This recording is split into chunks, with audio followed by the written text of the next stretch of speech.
ವಾಲ್ಮೀಕಿ ಹಗರಣದಲ್ಲಿ ಮಾಜಿ ಸಚಿವ ಬಿ ನಾಗೇಂದ್ರ ಬಂಧನವಾಗಿದೆ. ಕಳೆದ 2 ದಿನಗಳಿಂದ ಶೋಧ ಮಾಡಿದ್ದ ಅಧಿಕಾರಿಗಳು ಹಲವು ಸಾಕ್ಷ್ಯಗಳನ್ನು ಕಲೆ ಹಾಕ್ತಿದ್ದಾರಂತೆ. ಅದೇನು ಅಂತೀರಾ? ಬನ್ನಿ ನಾವು ತೋರಿಸ್ತೀವಿ.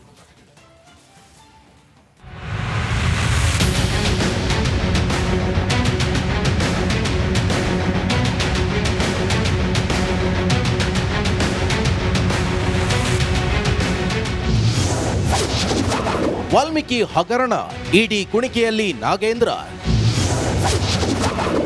ಅಧಿಕಾರಿಗಳ ಪ್ರಶ್ನೆಗಳಿಗೆ ಮಾಜಿ ಮಿನಿಸ್ಟರ್ ತತ್ತರ. ವಾಲ್ಮೀಕಿ ಹಗರಣದಲ್ಲಿ ನಿನ್ನೆ ಮಾಜಿ ಸಚಿವ ಬಿ ನಾಗೇಂದ್ರರನ್ನ ಇಡಿ ಬಂಧನ ಮಾಡಿದೆ. ಬುಧವಾರದಿಂದ ನಿರಂತರ 45 ಗಂಟೆಗಳ ತಪಾಸಣೆ ಹಾಗೂ ತನಿಖೆಯ ಬಳಿಕ ಹೆಚ್ಚಿನ ವಿಚಾರಣೆಗಳಿಗಾಗಿ ಜಾರಿ ನಿರ್ದೇಶನಾಲಯ ಅಧಿಕಾರಿಗಳು ಕಾಂಗ್ರೆಸ್ ಶಾಸಕನನ್ನ ಬಂಧನ ಮಾಡಿದ್ದು, ಕಾಂಗ್ರೆಸ್ ಪಾಳೆಯದಲ್ಲಿ ಅಲ್ಲೋಲ ಕಲ್ಲೋಲವನ್ನ ಸೃಷ್ಟಿ ಮಾಡಿದೆ.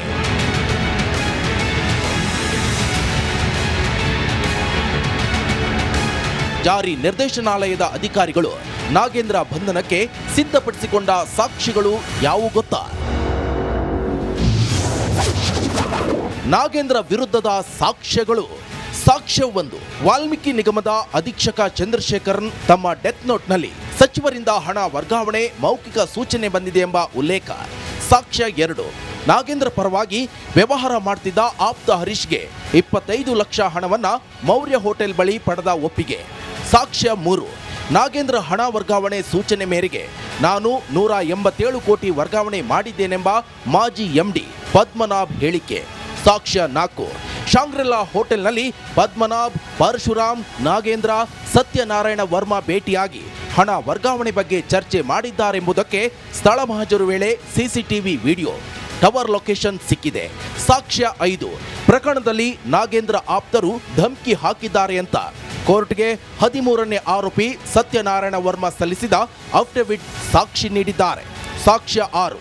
ನಾಗೇಂದ್ರ ವಾಲ್ಮೀಕಿ ಮತ್ತು ಈ ಹಿಂದಿನ ಅವ್ಯವಹಾರದ ಭಾಗಿ ಬಗ್ಗೆ ಇಡಿ ಸೂಕ್ತ ದಾಖಲೆ ಸಂಗ್ರಹ ಮಾಡಿದ್ಯಂತೆ. ಸಾಕ್ಷಿ 7. ಕಳೆದ 3 ದಿನಗಳಿಂದ ಇಡಿ ಪ್ರಶ್ನೆಗೆ ಉತ್ತರಿಸದೆ ನಾಗೇಂದ್ರ ಮೌನವಾಗಿದ್ದಾರೆ. ಸಾಕ್ಷ್ಯ 8. ನಾಗೇಂದ್ರ ವಿರುದ್ಧ ಹವಾಲಾ, ಚಿನ್ನದ ಬಿಸ್ಕೆಟ್ ಖರೀದಿ ಆರೋಪದ ಬಗ್ಗೆಯೂ ಸಾಕ್ಷ್ಯ ಸಂಗ್ರಹವಾಗಿದೆ.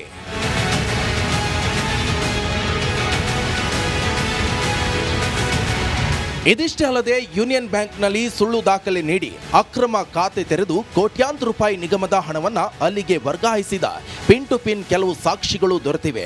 ಈ ಬಗ್ಗೆ ಬ್ಯಾಂಕ್ ಅಧಿಕಾರಿಗಳು ಬಾಯ್ಬಿಟ್ಟಿದ್ದಾರೆ. ಹೀಗಾಗಿ ಹೆಚ್ಚಿನ ತನಿಖೆಗಾಗಿ ಇಡಿ ಅಧಿಕಾರಿಗಳು ನಾಗೇಂದ್ರರನ್ನ ಅರೆಸ್ಟ್ ಮಾಡಿದ್ದಾರೆ ಎನ್ನಲಾಗಿದೆ. Bureau report, republic Kannada, Bengaluru.